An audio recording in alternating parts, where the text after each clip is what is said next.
பேசு தமிழா பேசு நேயர்களுக்கு வணக்கம். இன்று நம்மோடு இணைந்திருக்கும் சிறப்பு விருந்தினர் அமர் பிரசாத் ரெட்டி அவர்கள். வாங்க அவர்கிட்ட பேசலாம். சார் வணக்கம் சார். வணக்கம் சார், இது வரைக்குமே பீகார் தேர்தல் அப்படின்றது பரபரப்பா பேசிட்டு இருந்தாங்க. யாரு முன்னிலையில வருவா அப்படின்ற எதிர்பார்ப்பு எல்லாருக்குள்ளயுமே இருந்துச்சு. இப்ப வரைக்கும் பாத்தீங்க அப்படின்னா பாஜக முன்னணியில இருக்காங்க. உங்களுடைய கருத்து என்ன சார்? யாருமா பரபரப்புனா பரபரப்பு திமுக காரங்களே பரபரப்பா பேசிட்டு இருந்தாங்க. நாங்களும் பரபரப்பா பேசல. ஏன்னா எங்களுக்கு தெரியும் உறுதியா பீகார் தேர்தல்ல 160 சீட்ல ஜெயிப்போன்றது. எங்களோட இன்டர்னல் அனாலிசிஸும் அதுதான் சொல்லியிருக்கு. பிளஸ் அங்க இருக்கக்கூடிய எல்லா சர்வேவும் அது சொல்லியிருக்கு. அதனால எங்களுக்கு ஒன்றும் அது பரபரப்பு இல்ல. Regular victory for NDA. அங்க நம்ம மக்களுக்கு என்ன ப்ராமிஸ் பண்ணிருக்கோமோ டெலிவரி பண்ணிருக்கோம். Delivery and people are with us என்றது ஒன்ஸ் அகைன் ப்ரூவ் ஆயிருக்கு. இருந்தாலுமே நம்ம பீகார் தேர்தல் நடக்கிறதுக்கு முன்னாடி வரைக்கும் பாத்தீங்க அப்படின்னா இந்த நாடாளுமன்ற தேர்தல்ல கடுமையான போட்டி போட்டு பாஜக வெற்றி பெற்றாங்க. அதுக்கப்புறமா ராகுல் காந்தி அவர்கள் தான் அவருடைய ஆட்டம் தான் ஆரம்பிக்கும் அப்படின்னு சொல்லிட்டு பேசிட்டு இருந்தாங்க. எங்களுடைய ஸ்டார் கேம்பெயினரே பாத்தீங்கன்னா ராகுல் காந்தி தான். ராகுல் காந்தி வர வரைக்கும் கூட கொஞ்சம் யோசிச்சிருந்தோம். அவர் என்னைக்கு கேம்பெயின் பண்ணி இந்த ஸ்விம்மிங் எல்லாம் பண்ண ஆரம்பிச்சாரோ உறுதியா நமக்கு தெரிஞ்சிருச்சு நம்ம தான் வெற்றி பெற போறோம். அந்த இடத்துல சிறப்பான வெற்றி, ஒரு ரிமார்க்கபிள் விக்டரி ஃபார் என்டிஏ அப்படின்றது நமக்கு அன்னைக்கே தெரிஞ்சிருச்சு. ஸோ அவர் தான் நம்மளுடைய ஸ்டார் கேம்பெயினர். அதுக்கு பிறகுதான் எல்லாருமே வராங்க.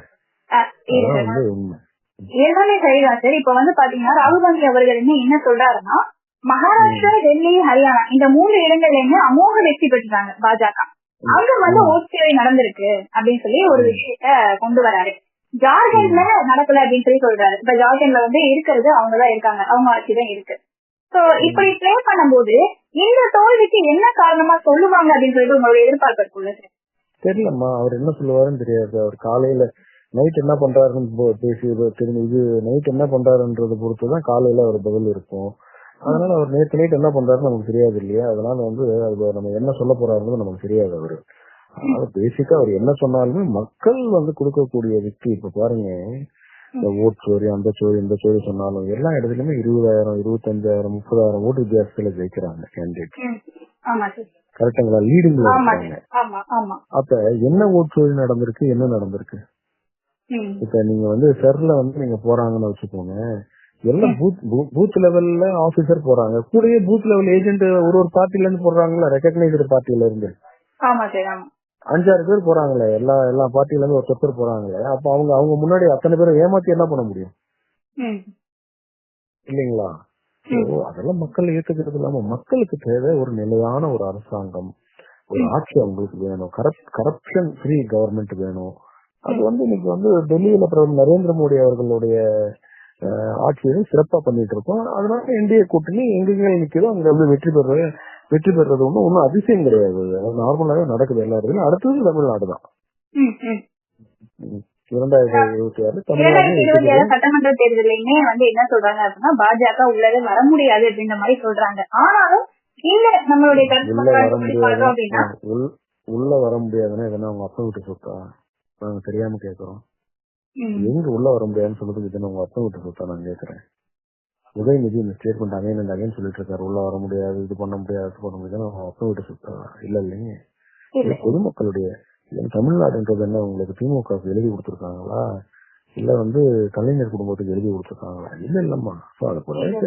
இது எந்த எந்த எந்த ஒரு அரசியல் கட்சியும் எந்த ஒரு இதுவுமே நீங்க தடுக்க முடியாது. நீங்க தடுக்க மேல வந்துகிட்டே இருப்பாங்க. 11% எடுத்திருக்கக்கூடிய கட்சி போன எலெக்ஷன்ல என்டிஏ கூட்டணி 18% 19% எடுத்திருக்கிறோம் தமிழ்நாடுல.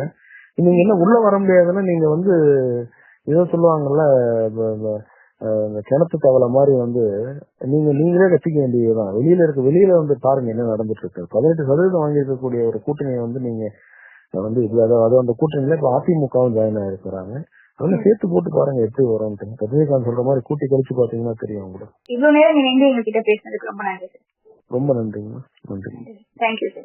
ரேபிஸ் உள்ள வந்துடுச்சுன்னா அதோட அறிகுறிகள் ஆரம்பிச்சிருச்சுன்னா அதுக்கு ட்ரீட்மெண்ட்டே கிடையாது. 100% மரணம். பாதுகாப்பு இல்லாத உடலுறவு வைக்கும் பொழுது இந்த மருக்கள் பாதிக்கப்பட்ட நபர் கிட்ட இருந்து இன்னொருத்தருக்கு ஈஸியா பரவலாம். ஃபர்ஸ்ட் நமக்கு சுகர் இருக்கான்றதை செக் பண்ணிக்கணும். சுகர் இருக்கக்கூடிய நிறைய நபர்களுக்கும் கண் எரிச்சல் ஏற்படும். 2-3 பேர் at 20A டயபெட்டிஸ் வரக்கூடிய வாய்ப்பு இருக்கு. இதை ராத்திரி 8 மணிக்கு மேலே இவங்க ரெகுலராக சாப்பிட ஆரம்பிச்சாங்கன்னா, சைக்கிளிங் பண்ணுறவங்களுக்கு நான் எழுதியே தரலாம் ஹார்ட் ப்ராப்ளம் வராது அப்படின்னு. பேசு தமிழா பேசு சேனலுக்கு ஆதரவு தந்து கொண்டிருக்கக்கூடிய பார்வையாளர்களுக்கு வணக்கம். அரசியல் ஆன்மீகம்னு மட்டும் இல்லாம இப்போ ஹெல்த்லயும் நம்ம வந்தாச்சு. ஹெல்த் சம்பந்தமான பிரச்சனைகளுக்கும் ஹெல்த் டிப்ஸுக்கும் ஹெல்த் கேருக்கும் இல்ல ஹெல்த் பத்தி ஏதாவது தெரிஞ்சுக்கணும் அப்படின்னு நினைச்சீங்கன்னா ஹெல்த் குரு சேனல் கண்டிப்பா உங்களுக்கு யூஸ்ஃபுல்லா இருக்கும். பேசு தமிழா பேசு சேனலுக்கு கொடுக்கக்கூடிய இதே சப்போர்ட்டை ஹெல்த் குரு யூடியூப் சேனலுக்கும் கொடுத்து அந்த சேனலை சப்ஸ்கிரைப் பண்ணி உங்க நண்பர்களுக்கு ஷேர் பண்ணும்படி கேட்டுக்கிறோம். நம்ம ஹெல்த் குரு சேனலோட லிங்கை டிஸ்கிரிப்ஷன்ல தரோம், மறக்காம செக் பண்ணி பாருங்க.